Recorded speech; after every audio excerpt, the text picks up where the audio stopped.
The Costume Party.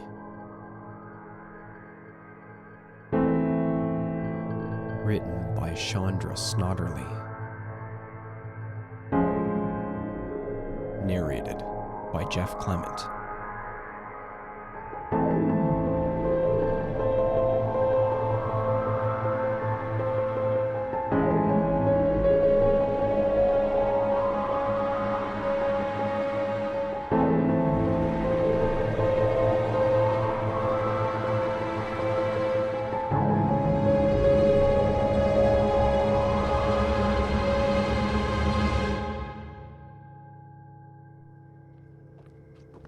Herbert adjusted the straps on his straitjacket and mussed his hair while he waited for his hostess to answer the door.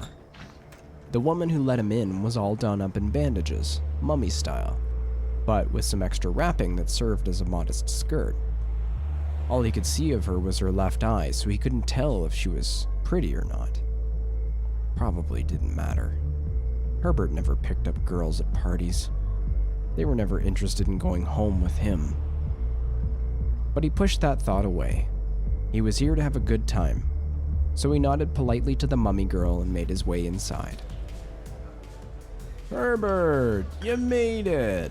A giant, shaggy werewolf strode up to him and caught him in a bear hug that crackled his back. He would have recognized that stale nicotine smell anywhere. "Oh, Noah, how have you been?"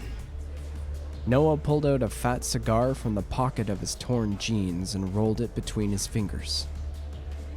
You know how it is, just trying to get by until things improve. How's Jessica?"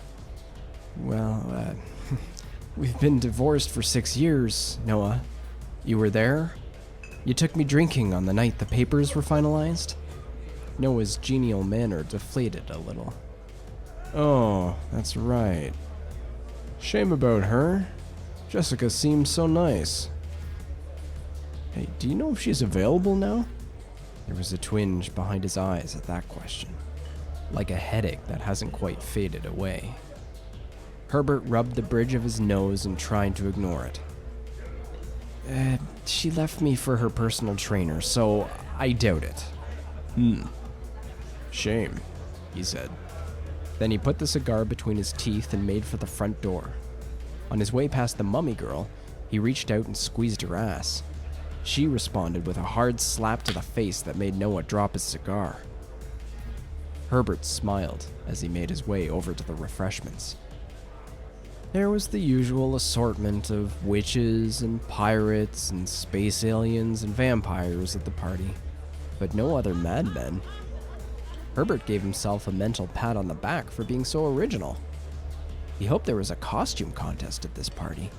Maybe he would stand a chance of winning. One of the vampiresses sidled up to him and grabbed a handful of baby carrots that had been made to look like fingers. "Hey, Herbert."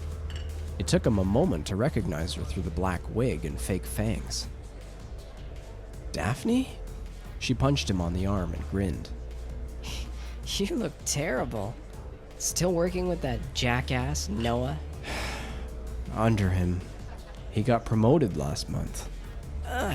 So glad I got out of there before that happened." She popped a carrot finger into her mouth and chewed. Herbert thought he could hear her jaw pop with each bite. He contemplated the rest of the spread. Every last bit of it had been carefully made to look like body parts. Strangely, there wasn't a single punch bowl or keg to be seen. It didn't seem like proper party protocol. "So, what do you do now?" Daphne shrugged. "I'm a caregiver now." A caregiver?" Herbert snorted. "What, for some old pervert?" She dipped another carrot finger into a blood-red ranch sauce. "No. I look after this nice old lady who tries to tip me every time I bring her groceries inside." By this time, Noah had come back inside and was trying to get everyone dancing in their host's tiny living room. Herbert and Daphne cringed as they watched him bump into various guests and nearly topple an expensive-looking lamp. Why did they invite him? Herbert shook his head and turned away from the scene. The eyeball dumplings looked like they might be worth eating, so he popped one into his mouth. Maybe they didn't know any better? That or they just wanted to see us suffer. At this point, there was a tremendous crash. Herbert turned to see that Noah had fallen into a lady dressed as a flapper, and they'd both gone through the coffee table. Her date, who was dressed in a gorilla suit, picked Noah up by his collar and shook him. Before a fight could break out properly, their hosts swept into the room, looking fabulous as king and queen. The mummy girl trailed behind them with a large tray of wine glasses. Each was filled to the brim with clear liquid. White wine, maybe? Better than nothing, he supposed. The mummy took the tray around, making sure that each guest had a glass in hand before the king addressed the party. Thank you all for coming tonight. Now, I know it's a little early for the traditional midnight toast, but what better night to break the rules than tonight? He raised his glass, and the guests all aped him. To freedom. The queen raised her glass as well. The freedom to be your true self, even if it's only for one night a year. Everyone echoed the sentiment and drained their glasses. Whatever it was they had drunk, Herbert was pretty sure it wasn't wine. It did go straight to his head, though, and the twinge behind his eyes exploded into blinding pain. All around him, he heard the thud of bodies hitting the floor. His first thought was that the hosts had poisoned them. Herbert was going to die in the living room of a pair of murderers. But then, the pain started to subside, and it took Herbert's fear with it. What it left behind was anger. He was angry at Noah for getting that promotion when it was clear that Herbert was the better qualified one of the two. He was angry with Daphne for getting away from the company and finding something better. But most of all, he was angry with Jessica. Jessica, who had used him, cheated on him, and left him. She'd taken everything from it, and she had to pay. They all had to. Herbert seized the nearest throat and squeezed. All around him, there were screams of terror, of rage, of pain.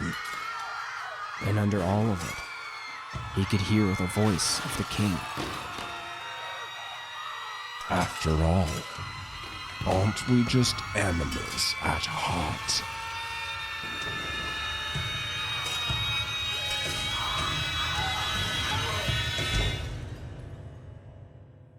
Herbert didn't want to open his eyes. Judging from the pain in his head, he'd had entirely too much to drink the night before. And too much to eat, judging by the bloat of his stomach. But at least there was a warm body next to him. He must have struck it lucky with a girl last night. Maybe the mummy lady.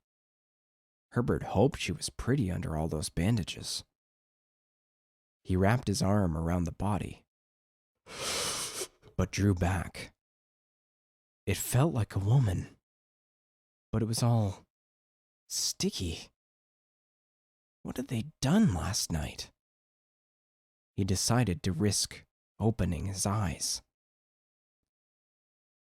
The sight that greeted him made him wish he hadn't. It wasn't the mummy girl next to him on the floor of his host's house.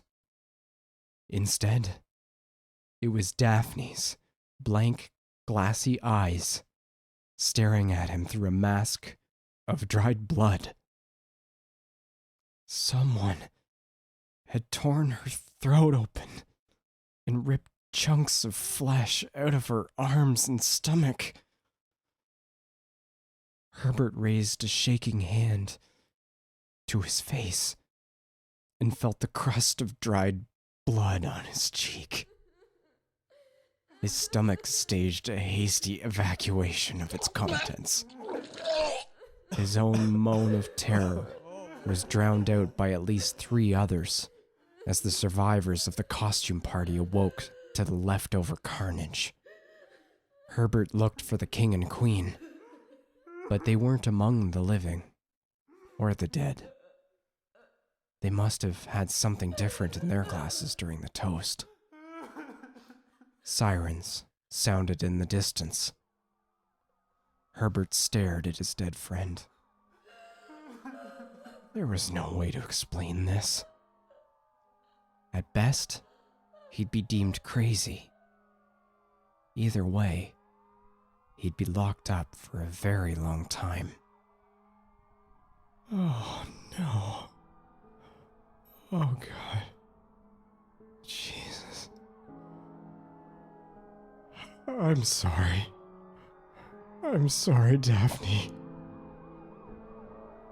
I'm sorry.